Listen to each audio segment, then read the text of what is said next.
চর্ম কি? চর্ম মানে চামড়া। চামড়ার উপর বা চর্মের উপর যে ক্ষত, চুলকানি ইত্যাদি দেখা দেয় তাকে চর্মরোগ বলে অভিহিত করা হয়। এই চর্মরোগ সারার জন্য রোগীরা ডাক্তার থেকে ডাক্তার, কবিরাজ সব জায়গায় ছুটোছুটি করে। সুন্দর জাদু দেখাতে পারে যারা বাহ্যিকভাবে কিছু লাগায়, বিশেষত গন্ধক বা সালফার। এই দ্রব্যটি নারকেল তেলের সাথে মিশিয়ে বাইরে যদি লাগিয়ে দেওয়া হয় বা বাহ্য প্রয়োগ করা হয় তাতে বেশ একটু উপশম দেখা দেয়। এতে বিভিন্ন কোয়াক, কবিরাজ এনারা মনে করেন তারা বড় কিছু হয়ে গেছেন এবং বাহবা প্রকাশ করেন, এই তো আমরা রোগ সেরে ফেলেছি। আসলে এই চর্মরোগের একটা কারণ আছে যেটা আমাদের হোমিওপ্যাথি দর্শনে ধরা পড়ে। এই চিকিৎসা পদ্ধতিতে বলা হয় রোগ অবস্থান করে তার কারণ স্তরে। এই চর্মের এই ক্ষত, চুলকানি ইত্যাদি দেখা দেওয়ার আগে এর অবস্থান রোগীর ভিতরে, যাকে ছোরা দোষ নামে অভিহিত করা হয়। হোমিওপ্যাথি চিকিৎসা বিজ্ঞানে বলা হয় ছোরা দোষ। সকল রোগের জননী এই ছোরা দোষ। এর অবস্থান থাকে রোগীর ভিতরে, আর সকল রোগের সারার ব্যবস্থা হচ্ছে ভিতর থেকে বাইরে এনে, ভিতর থেকে আরোগ্যের গতি বাইরের দিকে। রোগের প্রকাশও যেমন কারণের বাইরের দিকে, কিন্তু রোগ মূলত অবস্থান করে ভিতরে। আরোগ্যের ধারাও সেই ভিতরের স্তর থেকে বাইরের দিকে চলে আসা। এর উপরে কোনো উল্টোপাল্টা কোনো কিছু করা মানে প্রকৃতি বিরোধী আচরণ। প্রকৃতি বিরোধী আচরণ করে কোনো চিকিৎসা করলে তা কি প্রকৃত চিকিৎসা হবে? হোমিওপ্যাথি চিকিৎসকগণ এই তাদের সূক্ষ্ম শক্তির ওষুধ প্রয়োগের মাধ্যমে জীবনী শক্তিকে আরও প্রবল করে তোলা হয়।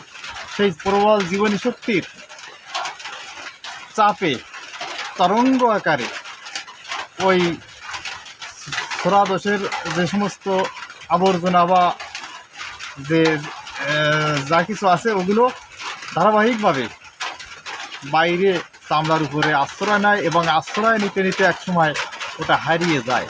তখন হয় চর্মরোগের প্রকৃত আরোগ্য। এখানে ফুটবল খেলার মতো ভিতরের থেকে একদিকে জীবনী শক্তির চাপে ঘুরে ছোরা দোষের যে সমস্ত উপাদান সব ওই চামড়ার বাইরে এসে অবস্থান করছে, আর একদিকে আমাদের এই কবিরাজ বা ডাক্তাররা বাইরে মলম বা এই রাসায়নিক বিভিন্ন দ্রব্য লাগিয়ে দিচ্ছে, দেওয়ায় ওইটা ওই নির্দিষ্ট স্নায়ু পথ ধরে শরীরের ভিতরে ফিরে যাচ্ছে। এখন একদিক দিয়ে জীবনী শক্তি শুরু করছে, আর একদিক দিয়ে এই বাইরের এই সমস্ত আমাদের হোমিওপ্যাথি চিকিৎসকগণের মতে বলা হয় অপপ্রয়োগ। এই বাহ্যিক অপপ্রয়োগের মাধ্যমে এটাকে ধামাচাপা দেওয়া হচ্ছে, যাতে করে ওই চর্মরোগ প্রকৃতপক্ষে আর আরোগ্য হয় না। এটা দীর্ঘদিন শরীরের ভিতরে থেকে ওর গতি অন্যদিকে নিয়ে অন্যান্য রোগের সৃষ্টি করে। যেমন শ্বাসকষ্ট, অধিকাংশ শ্বাসকষ্টের রোগীদের আমরা শ্বাসকষ্ট রোগীলিপি যখন করি তখন তাদের অতীত ইতিহাসে চর্মরোগ ছিল এবং তা ধামাচাপা দেওয়া ছিল, এটা আমরা পাওয়া যাচ্ছে। এইরকম কোনো কিছু ধামাচাপা দিলে তাৎক্ষণিকভাবে একটা উপশম দেখিয়ে জাদু খেলা দেখিয়ে সুনাম কেনা যায়, টাকাও নেওয়া যায়, কিন্তু পরবর্তীকালে রোগীর লাইফের কঠিন রোগ বেঁধে যায়। এই পাপের দায়ভার ওই ডাক্তাররা কি নেবেন? হোমিওপ্যাথ চিকিৎসকের দায়িত্ব থাকে, কর্তব্য থাকে রোগী যেন ভবিষ্যতে আরও কোনো কঠিন রোগে আক্রান্ত না হয় সেদিকে। হোমিওপ্যাথ চিকিৎসা পদ্ধতিতে বিবেকটা আসল এবং সত্য সৎ প্রকৃতির পরীক্ষা নিরীক্ষা পদ্ধতির মাধ্যমে এটা প্রমাণ করা হয়। হোমিওপ্যাথি ওষুধ খাওয়ার পর জীবনী শক্তি ওষুধের সাহায্য নিয়ে আরও সক্রিয় হয়, আরও প্রবল হয় এবং চর্মরোগের ওই ওই ওই লক্ষণগুলোকে ভিতরের থেকে বাইরে ধরে ফেলে।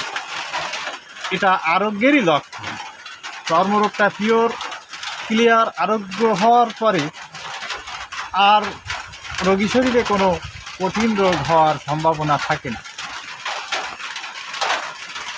রোগীকে সুন্দরভাবে নির্মল আরোগ্য দান করার কৃতিত্ব হোমিওপ্যাথি চিকিৎসা পদ্ধতি। এটা আমাদের ডাক্তার স্যামুয়েল হ্যানিম্যান সাহেবের গবেষণা, আর এই গবেষণালব্ধ ফলাফল আমরা প্রতিদিনই পাচ্ছি।